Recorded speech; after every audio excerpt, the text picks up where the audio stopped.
saya bilangnya itu kita tuh butuh revolusi, ya. Jadi bukan hanya perubahan-perubahan yang sifatnya kecil sedikit-sedikit, tapi benar-benar berevolusi. Mmm, saya jelaskan dulu situasi global sekarang ini di industri migas ini memang mendapatkan banyak tekanan. Kita dengar kita dengar bahwa mereka itu mendapat tekanan untuk bisa bertransisi. Jadi perusahaan-perusahaan migas multinasional IOC itu sekarang sudah mulai planning untuk bertransisi. Ya. Kita lihat sendiri seperti BP, ya, Shell, Total itu perusahaan-perusahaan yang terdepan, perusahaan-perusahaan IOC yang terdepan sudah bertransisi, menyatakan dirinya bukan lagi International Oil and Gas Company, tapi Integrated Energy Company. Ya. Nah, tekanan-tekanan seperti itu membuat mereka juga akan berpikir lebih lanjut mengenai portfolio mereka. Apa yang mereka patut untuk dikembangkan, apa yang mungkin mereka kurangi, dan lain sebagainya. Di satu sisi memang banyak sekali negara-negara ya yang juga membutuhkan investor ya, yang juga mempunyai cadangan yang cukup signifikan ya. Dan kita ini adalah bersaing dengan mereka. Jadi di istilahnya di pasar investasi ini kita bersaing dengan banyak negara-negara produsen migas yang juga mereka mencari investor.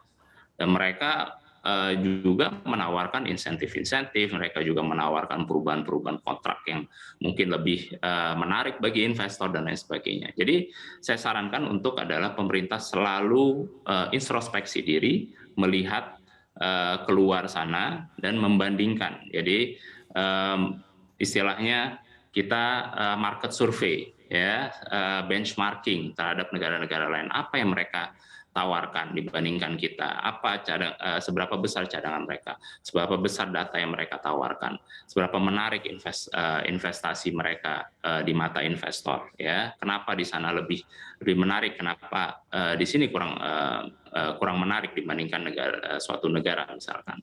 Nah, di situ kita bisa melihat, oke, apa yang kita mesti rubah, ya. PSC misalkan PSC Contract Cost Recovery itulah kita Indonesia menciptakan tersebut. Akhirnya diadopsi oleh berbagai negara. Tapi berbagai negara yang mengadopsi PSC Cost Recovery itu justru sudah men-tweak ya dan mengadjust kontrak-kontrak mereka, terms mereka untuk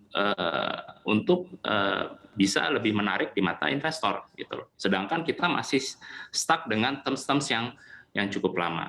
Dan Undang-Undang Migas tahun 2001 yang dikeluarkan, yang sekarang masih berlaku, itu juga menghilangkan beberapa insentif yang pernah industri migas itu terima sebelumnya, ya, seperti salah satunya misalkan assume discharge. Memang setelah itu, setelah kita banyak sekali negosiasi dan berdialog dengan pemerintah, satu persatu dikembalikan insentif-insentif tersebut, tapi tidak secara keseluruhan. Ya, jadi di satu sisi adalah lapangan kita ini makin mahal untuk diproduksi dan dieksplorasi.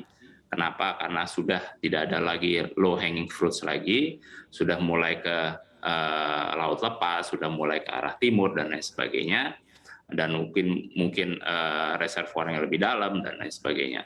Di satu sisi insentifnya juga berkurang, ya. Di lain sisi di luar sana situasi pasar investasi juga makin ketat dan makin meningkat persaingannya.